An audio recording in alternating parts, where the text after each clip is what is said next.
Bien, ah,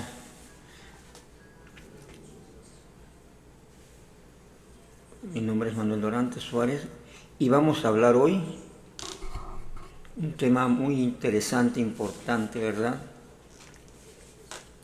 Muy recurrido por los políticos en estos días, en estos tiempos. Vamos a hablar acerca del neoliberalismo. ¿Qué es la teoría neoliberal? ¿Sí? ¿Qué son los neoliberales? ¿De dónde son los neoliberales? Bien, me voy a basar en un artículo publicado en las redes sociales, ¿verdad? Que escrito en 2022, allá por mayo, ¿no? Bien, bueno, los neoliberales, ¿de dónde son? ¿Qué son? Bueno, según el acta que se conoce, un acta que fue firmada en París, ¿sí? Así que el neoliberalismo nace necesariamente en Francia, ¿verdad? Según lo que registra el acta, en agosto de 1938. Porque resulta que los teóricos liberales de aquella época, herederos de la vieja escuela liberal de laissez-faire, laissez-passer, que desde finales del siglo XVIII impulsaron y promovieron la libertad de empresa, la libertad de comercio, y contra toda condición, lucharon contra toda condición e injerencia que imponían a sus libertades los estados feudales. Sí, porque pues el liberalismo nace a partir del feudalismo, ¿no? La pequeña burguesía se crea en el feudalismo. ¿Sí? Entonces luchan en contra de la injerencia que imponían a sus libertades los estados feudales con el fin de impedir el nacimiento de una nueva clase de pequeños burgueses, quienes esta pequeña burguesía naciente impulsaban el desarrollo del capitalismo, ¿verdad? Como nuevo sistema económico de producción y progreso. Así nomás lo planteaban los liberales de aquella época, esos pequeños burgueses. Así que con el triunfo de esta nueva clase burguesa, el capitalismo logra un desarrollo acelerado y con ello también se consolidan los derechos políticos individuales de dicha clase, ¿sí? Que es, pues, el objetivo, ¿no? No solamente es tomar el poder.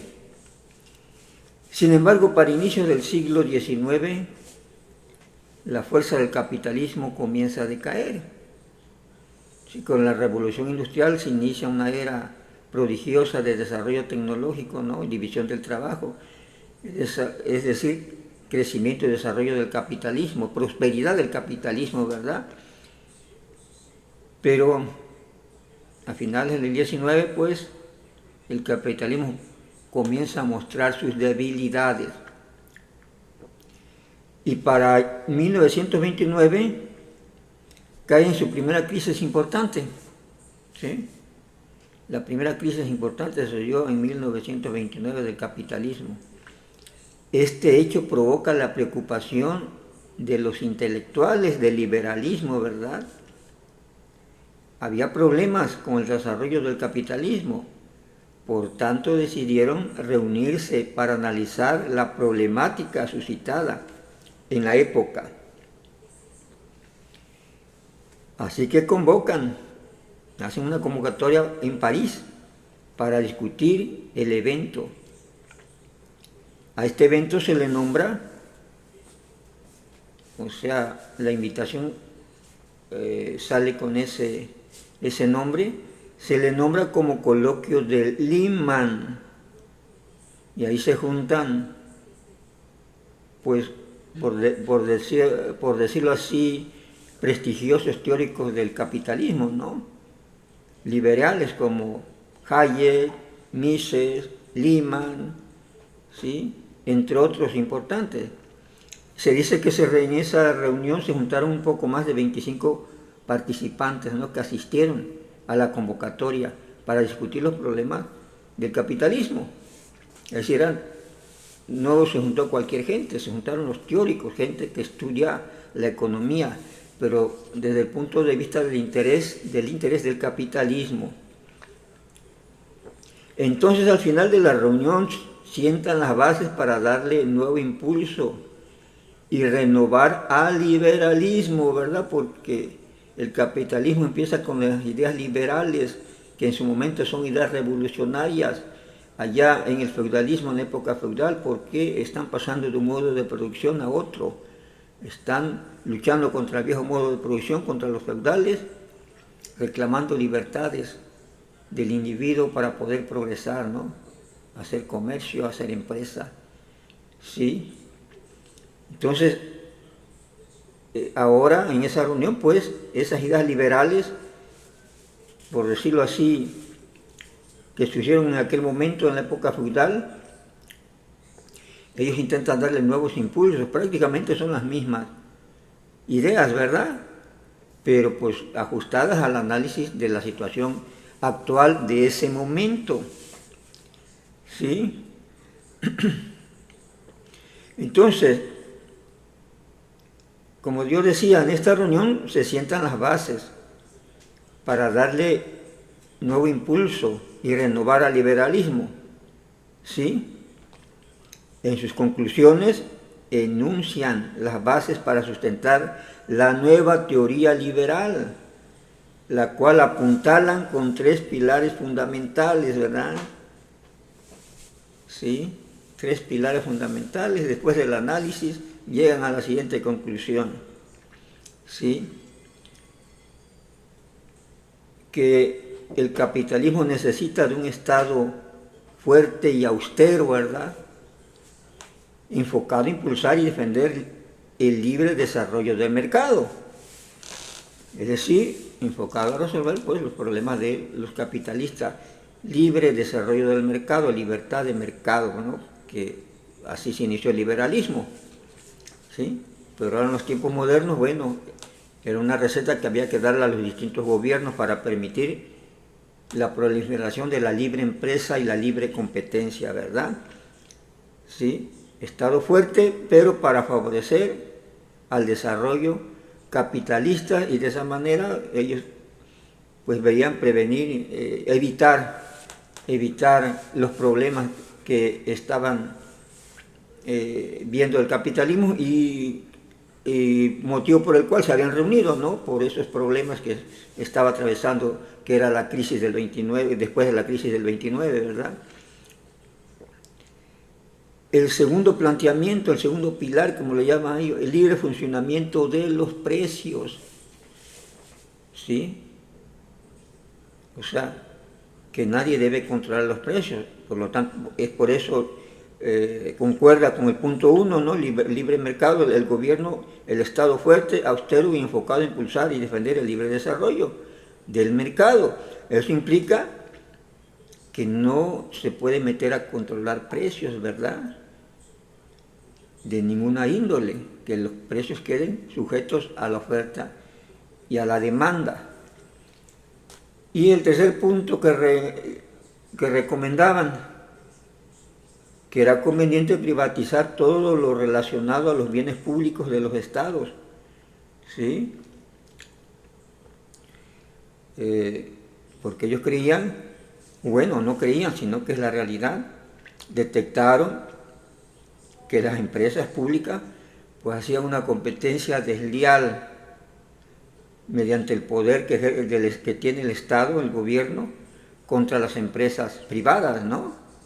Y que muchas veces no lograban competir, las empresas privadas que se sometían a otro tipo de régimen de alternativa con la empresa pública, ¿no? Que una empresa pública pues aunque no tuviera grandes perspectivas, ni estuviera funcionando bien, ni tuviera dividendos, ¿sí? Pues nunca podía quebrar porque era mantenida por los fondos del gobierno, ¿verdad?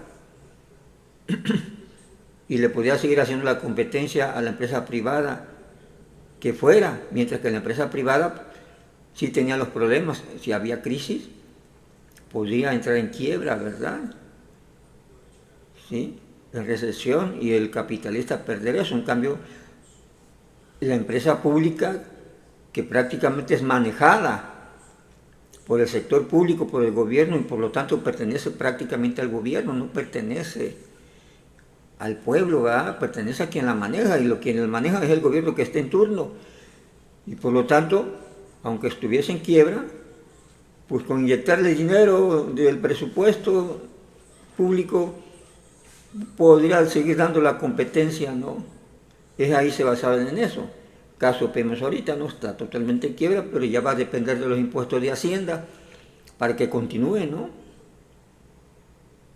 Continúe en el mercado. Bien, esos son los tres pilares fundamentales que planteó el neoliberalismo.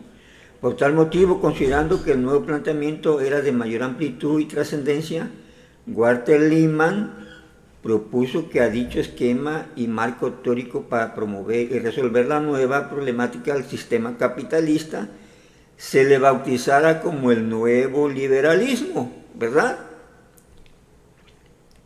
Es decir, el liberalismo viejo se renovaba, las mismas ideas, los mismos principios, la misma sustancia, pero ahora con una forma más amplia, ¿no?, de pensar y para penetrar en todos los gobiernos, para ser propuesto a los distintos estados del mundo, que era una alternativa para el desarrollo económico, ¿verdad? Y por lo tanto, pues el nuevo liberalismo, de alguna manera, tenían ellos que ratificar su visión, ¿verdad? Entonces, para que no se confundiera pues con el pasado, lo bautizan como nuevo liberalismo. O sea, por eso se les llama neoliberales, neo de nuevo, ¿no? Y liberal, pues liberalismo, ¿verdad? Sin embargo, las recomendaciones de política económica y el nuevo pensamiento liberal no encontraron apoyo inmediato de los distintos gobiernos de la época, ¿verdad? Pasaron desapercibidos, sobre todo después de la Segunda Guerra Mundial, ¿sí? No les hicieron gran caso, ¿verdad? Ya durante la recuperación de la guerra, las ideas de Keynes se impusieron, debido a que era necesaria la intervención del Estado en la economía de operación, ¿verdad? La teoría de Keynes decía que pues había que el Estado debía salir al rescate cuando hubiera una crisis económica del capitalismo, ¿verdad? ¿Y al rescate cómo? Pues promoviendo el gasto gubernamental, es decir, dándole trabajo a los capitalistas, pues inversiones, ¿sí?, con el presupuesto, y elevando su gasto, el gobierno construyendo carreteras, etcétera, para que hubiera un flujo de dinero, ¿sí?, hacia la sociedad, y esto reactivara el ingreso y reactivara la economía, ¿no?, que estuviese en crisis. Entonces, John Maynard Keynes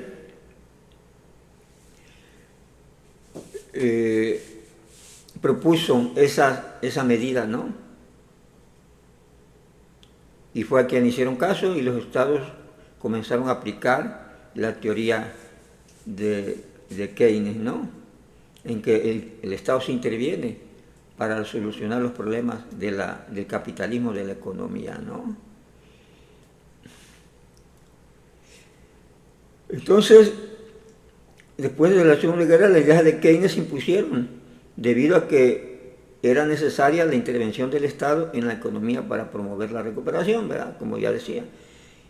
Y no fue hasta los años 70, cuando el capitalismo vuelve a entrar en crisis, con una particularidad diferente. Ahora la crisis se manifestaba como un proceso de estanflación, es decir, estancamiento económico e inflación, ¿verdad? Recesión económica, como le llaman, ¿no? Contracción de la producción, contracción de las ventas. Pero aparte, la inflación junto con esa crisis. Y anteriormente, en las crisis anteriores, pues no se había dado ese proceso junto, ¿verdad? A la par. Ahí se empieza a complicar el problema del capitalismo. Ahora no solo hay recesión, sin dificultad para la venta, ¿sí? Baja de la demanda, sino que además las monedas comienzan a devaluar internamente en el mercado interno, provocando inflación de precios, ¿no? Y eso se le llama estanflación. Bueno, y es aquí con la teoría monetarista de Milton Friedman, aquí entra Milton Friedman para resolver el problema de inflación, que dice, en que el neoliberalismo inicia su camino de éxito como política económica que aceptan impulsar la mayoría de gobiernos para resolver los problemas del capitalismo, ¿sí? Vigente hasta nuestros días. Como ven, no a cualquiera se le puede catalogar o se le debe de etiquetar como neoliberal, ¿verdad? No cualquiera.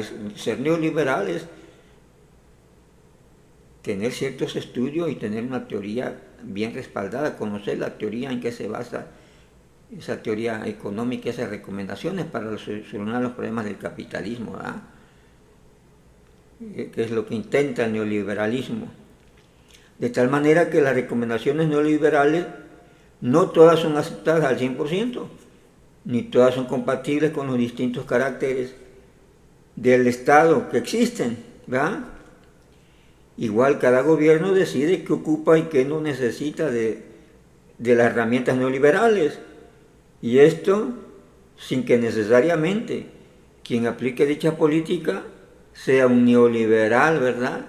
O conozca y comparta las tesis e ideas neoliberales, ¿sí? Es decir, los teóricos del capitalismo, refundados como neoliberales, después de analizar, lanzan una teoría y una propuesta a los gobiernos.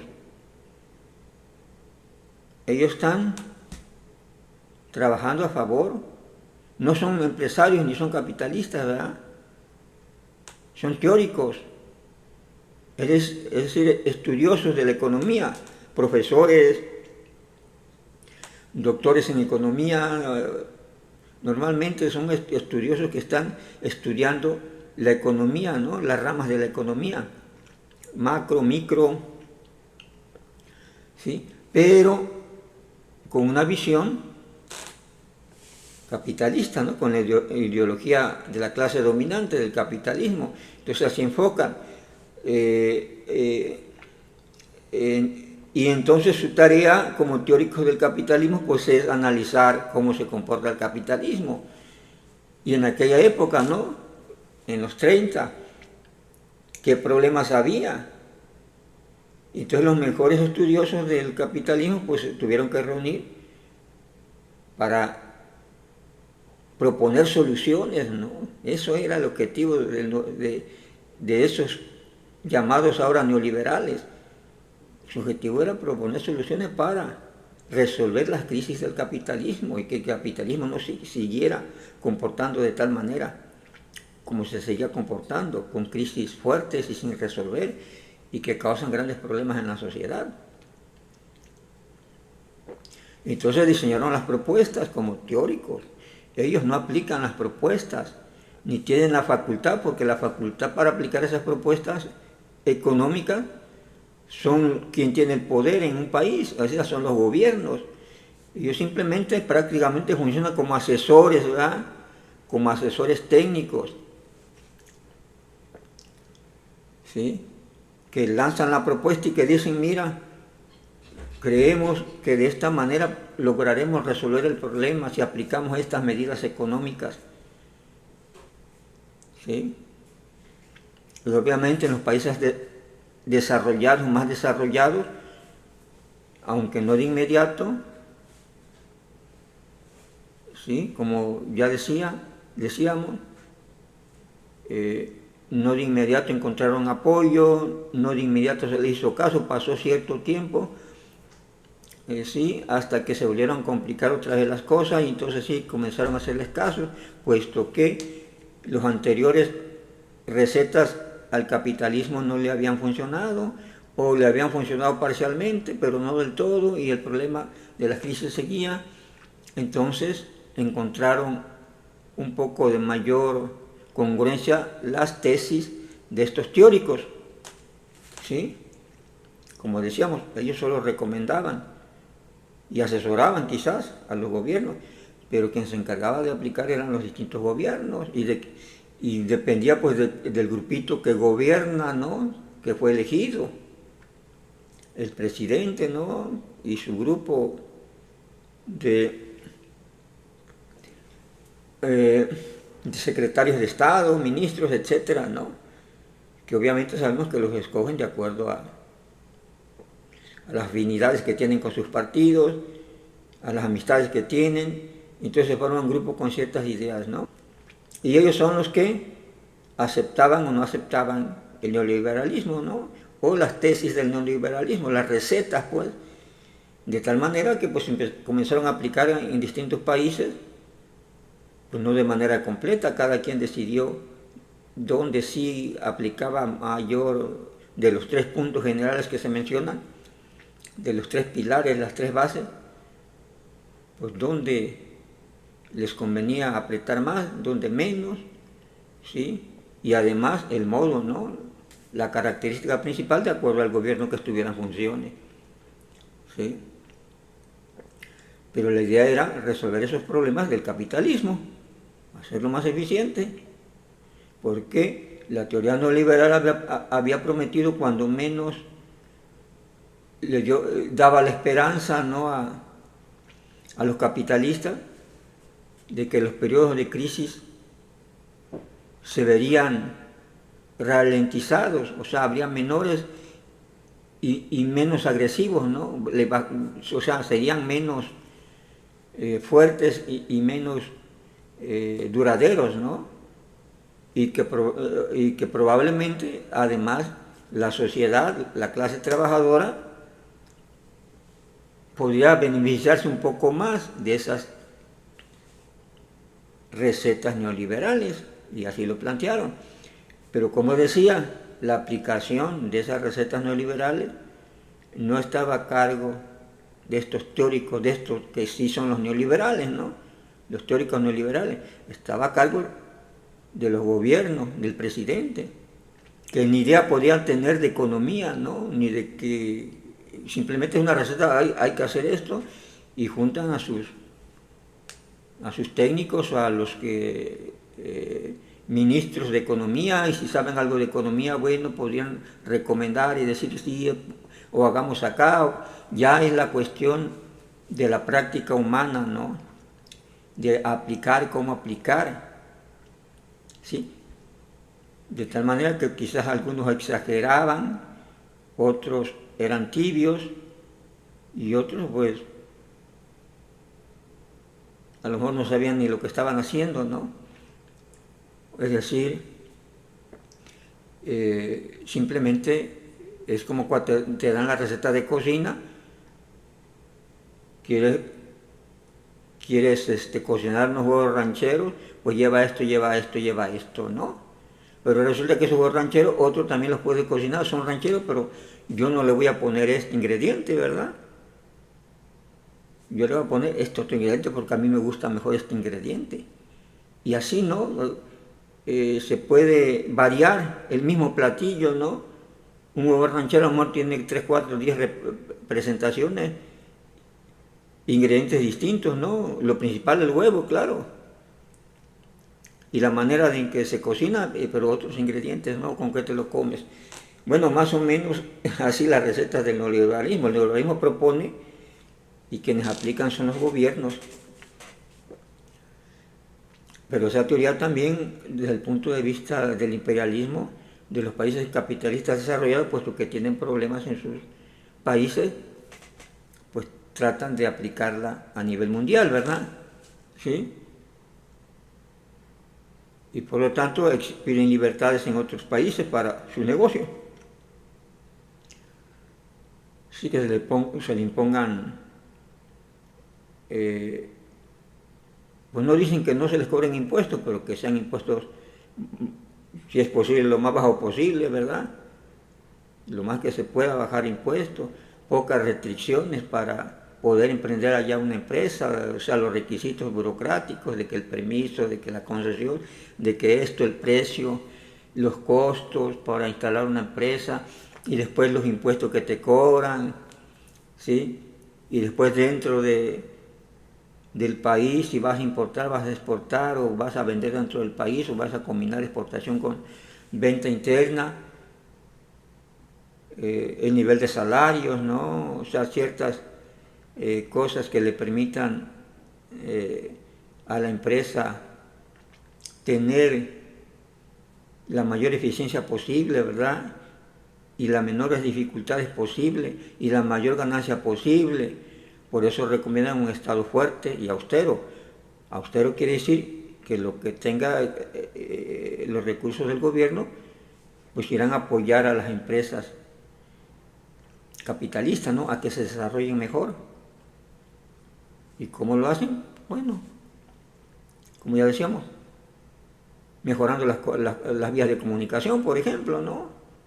El Internet, la comunicación en Internet también, telecomunicaciones, aeropuertos, mejores aeropuertos, para que el intercambio de mercancías sea más eficiente, ¿no? Por ejemplo, entre otras cosas, los mercados, ¿no? Donde se va a vender, facilidades para vender en el mercado, ¿sí? Los costos de exportación, impuestos para exportar, impuestos para importar, nivel que sea favorable a la empresa, ¿no? Servicios que dé el Estado para promover la mayor eficiencia de la empresa capitalista, ¿no? Por los servicios de agua, electricidad, por ejemplo, ¿no? Que ayuden a reducir costos de producción. Ya en otros videos he hablado de esto, cómo impacta en el precio de las mercancías, ¿verdad? Los costos de producción y en el nivel de ganancia del capital. Por eso se dice Estado fuerte, pero austero. Es decir, que se le baja el gasto social. Si tienes gasto social, que sea lo mínimo nada más para evitar rebeliones, ¿no? Para controlar a la clase trabajadora, ¿no? De que pues no esté pidiendo aumentos de salarios a cada rato, mantenerlos un poco controlados, pues, ¿cómo se puede decir? Inactivarlos, ¿sí? Entonces, cierto gasto social para ahí, que son las famosas transferencias monetarias directas, ¿no? Que no son programas sociales, que se dan en muchos países, como seguro de desempleo, como etcétera, ¿no? Que pueda dar el gobierno. En México, bueno, prácticamente nomás se le da a los de la tercera edad, eso que le llaman la pensión del bienestar, ¿no? ¿Sí? Y los supuestos incrementos al salario, que pues son para mantener a la clase trabajadora apaciguada, ¿no? Sin quitarles la bandera de decir, oye, quiero aumento de salario porque ya te lo aumentamos, ¿no? Por ejemplo. Aunque después del aumento de salario vienen aumentos de precios y eso equilibra. Al final de cuentas los capitalistas salen parejos, ¿no? ¿Sí? Pagan más, pero venden más caro. ¿Sí? Y por lo tanto recuperan eso del incremento. Entonces, eso es la austeridad, y que se gaste menos en el gobierno, que los secretarios ganen menos, O sea, todo lo que, la cuestión, ¿no?, de la administración del gobierno, pues para que el Estado sea fuerte y sea austero y los recursos sirvan mejor al apoyo de la empresa capitalista, ¿no?, de la empresa privada. Es lo que plantea el neoliberalismo, ¿sí? Y por lo tanto, programas sociales como educación, salud, entre otros que pueden ayudar de gran manera a los más desprotegidos, pues se deben de abandonar o reducirlos al mínimo lo más que se pueda, es lo que plantea. Esa es la autoridad, y la autoridad va aplicada más precisamente al sector social. Se habla también del sector del gobierno, que los secretarios de gobierno pues no gasten tanto en celulares, ahorren luz, que a lo mejor ahora ganan 20 pesos menos de salario, ¿no? Cosas de esas, así, es la austeridad, ¿no? Es recomendación neoliberal, ¿sí? Entonces el gobierno ya no invierte en inversión, pues valga la redundancia, en inversión productiva, para generar nuevos empleos, para apoyar a los pequeños productores, ¿no? Para que el salario recupere su capacidad de compra, ¿no?, su poder de compra, y que no sea rebasado por la inflación, ¿sí? No le dedica recursos a eso. Entonces, más o menos en esta situación. Entonces, neoliberalismo sí, pero se aplica a como lo entienda, a como lo quiere cada gobierno. De tal manera que cuando cambie el gobierno en un país, pues puede ser la política neoliberal la misma, pero le dan otro toque, le dan otro enfoque, o la disfrazan de otra manera y listo, ¿verdad? ¿Sí? Pero sigue siendo política neoliberal. Todo de acuerdo a quien gobierne. Y no necesitan entender la política neoliberal. El presidente o sus ministros, con que tenga un grupo asesor de economistas y que sepan aplicar las reglas y que le puedan dar recomendaciones, con eso basta. Y aunque ellos no entiendan qué es el neoliberalismo, es por eso que se escucha y luego acusar a cualquiera de neoliberalista, ¿no?, de neoliberal, a un empresario que eres neoliberal, a un político eres neoliberal, no. Quizás ni entienden qué es, ni saben qué es, ni cómo se aplica. Los neoliberales son esos teóricos preparados, teóricos del capitalismo, ¿sí?, de la ideología capitalista, ¿sí?, y que se nombraron neoliberales porque están impulsando nuevas recetas del liberalismo antiguo para solucionar problemas del capitalismo. Esa es su función y son recetas que dan para aplicarlas. Es decir, quien las aplica son los gobiernos. Los empresarios simplemente apoyan o no apoyan esas políticas, depende si les afectan o no les afectan, ¿no? ¿Sí? O simplemente están de acuerdo. Si ven que un gobierno es totalmente neoliberal, pues no lo cuestionarán, no dirán nada, seguirán trabajando, porque en el liberalismo siguen haciendo dinero, porque se les deja la libertad, como dice el neoliberalismo. Hay libertad de empresa, hay libre movimiento de los precios. No hay quien interfiera en el negocio, en las negociaciones, ni quien regule para decirte, oye, no te pases, ¿verdad?, te voy a multar porque estás dando precios, claro, después de una investigación, que no son los precios normales de mercado. Por ejemplo, ¿no?, se queda libre, como el caso de México en este sexenio. Los empresarios quedaron en libertad absoluta de manejar la economía como han querido, ¿sí? Por eso ningún problema con los empresarios. Simplemente de vez en cuando palabrería, ¿no?, del presidente para hacer escándalo y para darse, como se dice, baños de de anticapitalismo, ¿no? Para convencer a muchos de sus seguidores que son algo extremistas de que pues él está a favor del pueblo.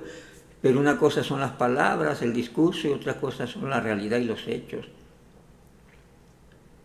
Los discursos sirven para distraer, para hacer tiempo, ¿sí? Para dejar correr las cosas a como te convengan, porque el discurso no es acción, es palabra. Como cuando le dicen a la persona no habrá impunidad y la persona dice, ah, qué bueno, ya no hay impunidad, me voy a mi casa, cualquier rato me resuelven. Pero se va a dar cuenta, si no hay interés de resolver su problema, que ahí va a seguir el problema, ¿no? Pero obviamente la táctica del embustero no es decirle la verdad, no, es que no te voy a resolver, es que olvídate. No, si no habrá impunidad, y estamos trabajando, ¿ah? Así son sus reacciones, ¿no? Son modos de proceder. Estamos trabajando, lo estamos logrando, ¿verdad?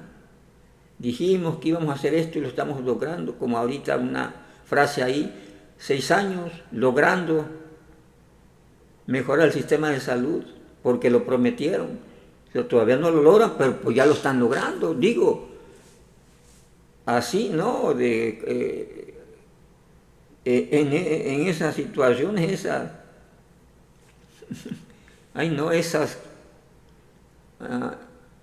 incongruencias, ¿no? Pero pues son cosas bastante pensadas, no son incongruencias ni son errores. Son con toda alevosía y ventaja, conscientes de que lo que quieren hacer es tiempo y por lo tanto hago como que estoy haciendo para contentar a aquel, para contentar a quien me esté reclamando, pero la cosa sigue igual porque no es mi interés resolverla, ¿verdad? Así de sencillo, ¿sí? Y es lo que hemos visto. Entonces,